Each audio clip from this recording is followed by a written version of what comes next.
Okay, so may nag-message sa akin ngayon.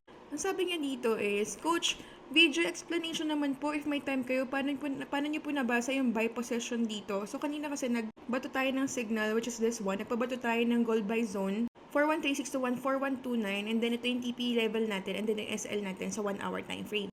So na all TP smash na po yan, nakasecure tayo ng 170 pips from this signal. And kung mapapansin nyo, yan yung signal natin kanina. Ayan, from this. So kanina yan mga around 6:22 PM. So, I share ko sa inyo ano ba yung mga confluences ko dito and paano ako na-determine na, pwede na tayong mag-buy ngayon. Actually, guys, na SL muna kami. So, papakita ko sa inyo just for transparency. So, kanina mga around 5:20 PM, ayan, nagbato din tayo ng buy zone. And sabi ko dito, risky setup siya. So, lagi ko naman sinasabi, kapag medyo hindi ako ganun ka-confident sa setup, nilalagyan ko siya ng risky setup. So, na-invalidate tong setup natin na to. No, hindi naman na-invalidate yung setup. Na-invalidate yung SL. Kasi yung SL natin was actually too tight. That is why na-SL hit tayo dito. Pero yung setup na to is still valid actually. And nag-materialize din talaga tong setup na to kasi same lang din naman to. Same lang din yan. It's just that, naglagay kasi ako dito na masyadong tight na SL. So, kung mapapansin nyo, for 4124, yung pinaka-last zone natin, yung SL natin is 4121. 20 pips lang ang nilagay natin dito na SL. So, that's very tight. Nag-cause siya tuloy ng invalidation. That is why, ayan, nung mga nakakita ako ng opportunity na mag-buy ulit, nag-buy tayo. So, kung tiyatanong sa akin ni Mond is, paano ko siya nakita? Paano ko nalaman na dapat mag-buy tayo doon? So, papakita ko sa inyo, ito yung setup natin. This is our chart, gold, sa 1 hour time frame. So, this is how I read it, okay? So, ngayon, kung papansin nyo, sa overall market, actually, si gold is bearish. So, kung titignan mo natin sa higher time frame, kung titignan natin yung H4, and sa H4 is ang overall bias talaga dito is bearish. So, talagang napakalakas ng mga bears dito kasi papansin nyo na nasa ilalim siya nitong MA200 natin. Ito yung moving average 200 natin, which is yung 200 candlestick on the average sa 4 hour time frame. So, ngayon, gumagawa siya ng mga series of lower highs, lower low, lower highs, lower low, lower highs, lower low. So, talaga malakas yung mga bears. However, hindi pwede na ang market lagi lang bumabagsak. Lagi yang may pahinga. Ang tinatawag natin sa pahinga na yun is pullback. So, ito, pullback, pullback, pullback. So, currently, yung market is nagpo-pullback. So, mahirap mag-sell dito habang nagpo-pullback ka siya kasi umaakyat siya. So, ngayon, if you want to get an opportunity na makapasok dito, pwede mong pasukan yung mga galaw ng market sa lower time frame. That is why, pwede tayong bumaba ng time frame, which is, pumupunta tayo sa H1. So, kung papansin nyo, dito sa H1 naman, binasag niya itong ating moving average 200, which is ang moving average 200 ng H1. So, ngayon, sa 1 hour time frame, bullish ang market dito sa 1 hour time frame na lang. So, ngayon, pwede mo sabayan to if you want to do an intraday or scalping. So, ngayon, tinatanong niya sa akin, paano mo nalaman, coach, na aakyat to? Ganito kasi guys yung ginagawa ko. Sisilipin ko lang to. Ito yung pinaka-recent na market. Diba? Ito yung recent na galaw ng market. So, ngayon, kung mapansin nyo, dito sa ating stochastic, ito, nandito siya sa pinaka-overbought zone, which is sa 80 to 100. Ayan.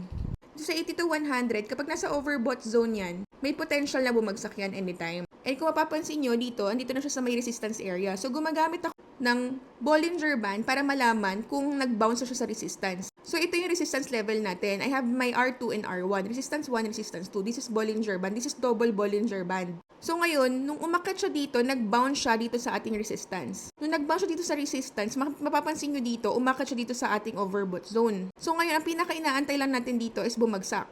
So, kaninang Asian session, ayan, na mga around mga alauna ata, yan ako nag-close dito. So, yan, pinasok natin yan, nag-sell tayo dyan ng 150, kumita tayo ng $156 from that setup, yung pagbagsak niya dito.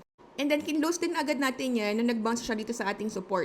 So, mapapansin nyo dito ang in control na is mga sellers. Bakit? Kasi, mapapansin nyo, puro mga bearish candlestick, bearish candlestick, bearish candlestick, bearish candlestick, bearish candlestick. So, ilang bearish candlesticks yan?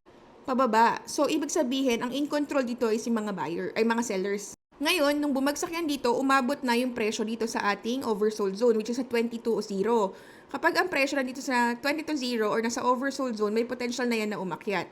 So, ang inaantay ulit natin dito is magkaroon ng intersection tong ating stochastic and then magkaroon ng weakness dito yung mga sellers. Kung mapapansin nyo, meron ng weakness dito yung mga sellers kasi nag-step in na yung mga buyers. Kasi kung papansin nyo, hindi na mga sellers, meron na mga blue candlestick dyan.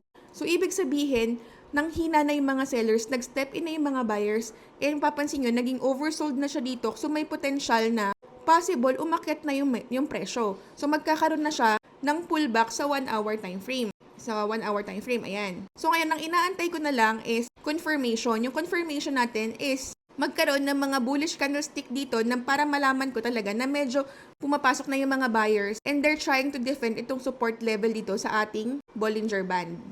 So ngayon, itong mga indecisive candlesticks na to and itong oversold zone dito and then itong intersection na to dito sa stochastic plus itong two strong bullish candlestick dito, this is already a confirmation of buy. So mag-e-entry ka lang ng buy dito and then mag-e-exit ka sa resistance. Entry ka sa support, lagay ka ng SL dito sa ilalim ng support, at least mga 30 to 40 pips, and then antay ka umakyat and then i-close mo siya dito sa resistance. Ito yung resistance natin. Ito, ayan. It's either here sa ating R1 o dito sa R2. So ito na yung setup na yan. And ito yung naging result niya. So, ito yung setup na yan. Na-TP hit ko na siya. Dito ako naglagay ng TP ko. Kasi pwede naman mamili. Gusto nyo nalagay yung TP nyo. And then, nag-generate na to sa akin ng total of naka $205 tayo dyan. So, ibang account kasi yung ginamit ko. Pero naka-generate tayo ng $205 from that buy. So, that's how I analyze the market. Ganun lang kasimple. Simple and repeatable. And I believe yun yung pinaka makakatulong sa inyo para masustain yung business nyo dito sa trading. Kasi it has to be really, really easy and simple. Dapat hindi ganun kakomplikado yung yung setup nyo, yung mga analysis nyo. Kasi the more na mas complicated yung setup nyo, the more na mas hindi kayo magiging profitable. So make sure na simplihan nyo lang and kung ano yung pinaka madadalian kayo and madali nyong uulit-ulitin kahit mga ilang taon nyo ulit-ulitin yon. So yun lang guys, I hope meron kayong natutunan today. And if you want to be part of our community and makapasok kayo dito sa ating Telegram, wherein I send my trading insights. Daily nagsasend ako ng mga trading insights ko for London session and New York session. So normally nagbabato lang ako ng mga intraday setups, scalping or intraday setups, mga 1 hanggang 2 per day. So if you want to join, nagpapajoin ako dito sa community na meron lang minimal na buy, 1,500 lang for 3 months. Kasi the reason why I'm asking for 3,500 kasi meron tayong mga overhead expense dyan kasi may admin tayo. And then, nagpa-set up tayo dyan ng checkout system. So, meron tayong IT developer na nag-aasikaso niyan. So, meron tayong cost dyan. That's why naningil tayo kahit 1,500 lang. And also, I wanted to avoid those people kasi who are taking advantage dun sa signal ko. Kasi ang ginagawa nila, mag-join sila dun sa Telegram ko and then gagamitin nila yung signal ko para i-send dun sa community nila. So, ginagamit nila yun. And then, hindi nila ina-acknowledge na galing sa akin yun. Ang sinasabi nila sa kanila yun, analysis nila yun. So, kumbaga, nire-redistribute nila yung mga analysis ko, which is I don't like. Kasi syempre, I really prefer na syempre nasa community ko lang yung signals and insights ko. Most especially kung hindi nyo pa ako i-acknowledge, diba? So, before kasi ang ginagawa ko is, puro sa mga estudyante lang namin sa LTA. Pero right now, inopen ko na kasi ang dami rin talaga nagre-request. Ayaw naman nila mag-aral sa LTA. Gusto lang nila ng signal. So, sige na nga. So, ngayon, if you want to join our community, i-message nyo yung admin ko. Ilalagay ko dyan sa comment section yung Telegram user ID ng admin ko. Or ito, yan. Yan yung Telegram user ID ng admin ko or ako mismo i-message nyo pero ang magre-reply doon mga admins para ma-assist nila kayo sa pag-subscribe sa ating signal. So, ayun lang guys. I hope marami kayo natutunan today and good luck sa mga trades nyo for the rest of the week. May you have a profitable trading journey. God bless!